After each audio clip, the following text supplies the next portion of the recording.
जय गुरु जी, शुक्राना गुरु जी। सारी संगत को जय गुरु जी। संगत जी, आपको पता है गुरु जी हमारे कष्ट अपने ऊपर ले लेते हैं और उसके बदले हमें सिर्फ गुरु जी का छोटा सा शुक्राना करना होता है।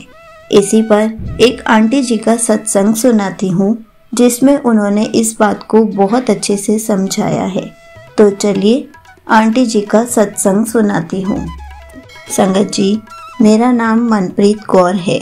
गुरु जी की रहमतें तो बहुत है, लेकिन जब शेयर करने की बारी आती है तो समझ ही नहीं आता क्या शेयर करूं। दिल्ली से आने के बाद अभी 2 दिन से मेरी हेल्थ बिल्कुल भी ठीक नहीं है।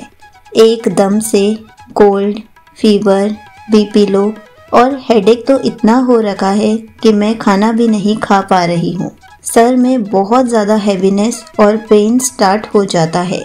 मेरा थ्रोट भी बहुत ख़राब है, बहुत पेन हो रहा है और बॉडी में इतना पेन है जैसे कोई मार रहा हो मुझे।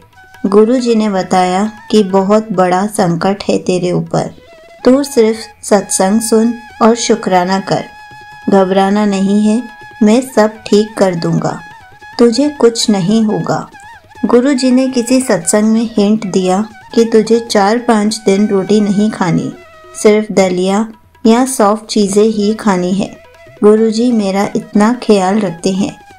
गुरुजी का बहुत बहुत शुक्राना मुझे संभालने के लिए। संगत जी, अब गुरुजी ने मेरा एक हेल्थ इशू को ठीक कर दिया है। आज मॉर्निंग में ही एक विजन आया, सिर्फ एक हाथ दिखाई दिया मुझे और उस हाथ में बहुत स्वेलिंग हो रखी थी, जैसे एक साथ कितनी मधुमक्खियों ने काट लिया हो। उसके बाद मैं उठ गई।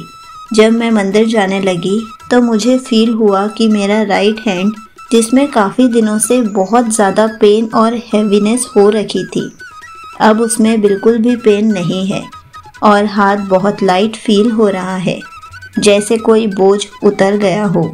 शुक्राना गुरुजी, मुझे पता है आपने मेरे कष्ट अपने ऊपर ले लिए हैं और माफ़ी भी मांगती हूँ। आपको मेरी वजह से कितना कुछ सहन करना पड़ रहा है, प्लीज़ मुझे माफ़ कर देना। मुझे कभी कभी बहुत गुस्सा आता है खुद पर कि क्यों मैंने इतने माड़े कर्म किए हैं जो मेरी वजह से गुरुजी को इतना कुछ सहना पड़ रहा है।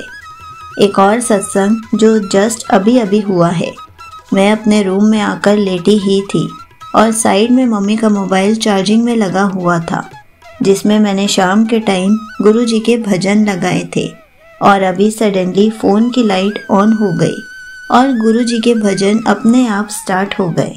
ये गुरुजी का तरीका है मुझे बताने का कि कमलिए, मैं यही हूँ तेरे पास।